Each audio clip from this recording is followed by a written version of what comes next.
Hi అండి, అందరికీ నమస్కారం. వెల్కమ్ టు సాత్విక రెసిపీస్. ఎంతో టేస్టీగా ఉండే చిక్కుడుగాయ నిల్వ పచ్చడి ఎక్కువ రోజులు నిల్వ ఉంటుంది. ఎలా తయారు చేయాలో ఈ వీడియోలో చూద్దాం. ఇక్కడ నేను పావు కేజీ చిక్కుడుగాయలు తీసుకున్నాను. శుభ్రంగా కడుక్కొని ఫ్యాన్ గాలికి తడిపోయే వరకు ఆరబెట్టుకొని ఈనెలు తీసేసుకోవాలి. పావు కేజీ చిక్కుడుగాయలకి పెద్ద నిమ్మకాయ సైజు అంతా చింతపండు తీసుకొని వాటర్లో నానబెట్టుకోవాలి. ఇప్పుడు డీప్ ఫ్రైకి సరిపడా ఆయిల్ వేసుకొని చిక్కుడుకాయలను డీప్ ఫ్రై చేసుకోవాలి.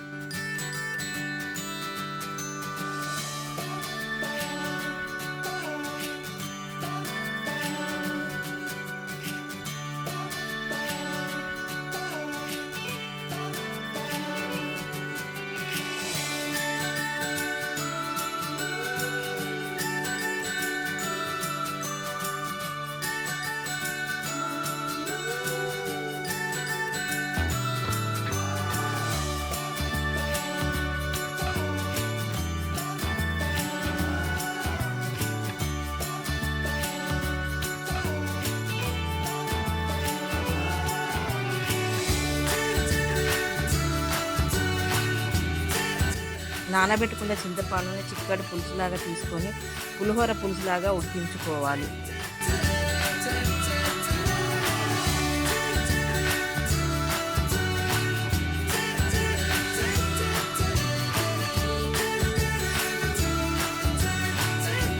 ఇప్పుడు చింతపండు పులుసు ఉడికి చిక్కపడింది, స్టవ్ ఆఫ్ చేసుకోవాలి.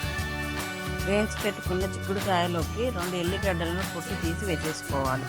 పావు కేజీ చిక్కుడుకాయలకి 4 స్పూన్ల ఉప్పు తీసుకున్నాను. గ్రాముల్లో అయితే 30 గ్రాముల ఉప్పు అవుతుంది.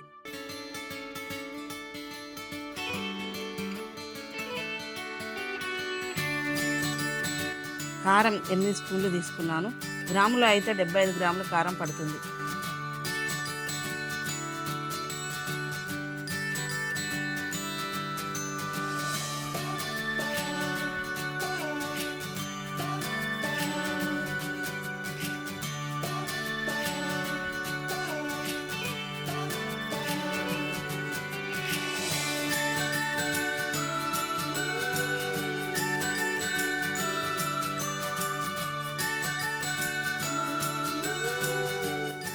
ఒక స్పూన్ జీలకర్ర మెంతుల పొడి వేసుకోవాలి.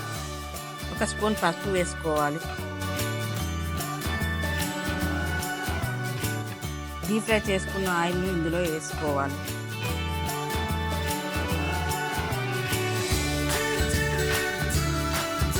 ఉడకబెట్టుకున్న చింతపండు గుజ్జు కూడా ఇందులో వేసుకోవాలి.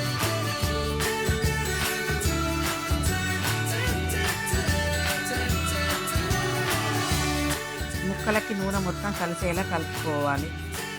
ఒక గాజు సీసాలో స్టోర్ చేసుకుంటే చాలా రోజుల వరకు నిల్వ ఉంటుంది. 3 రోజుల తర్వాత ఈ పచ్చడి తింటే చాలా టేస్టీగా ఉంటుంది. సింపుల్ అండ్ టేస్టీగా ఉండే చిక్కుడుకాయ పచ్చడి రెడీ అయిపోయిందని మీరు కూడా ఒకసారి ట్రై చేసి చూడండి. ఈ వీడియో కానీ నచ్చినట్లయితే లైక్ చేయండి, షేర్ చేయండి, సబ్స్క్రైబ్ చేసుకోండి.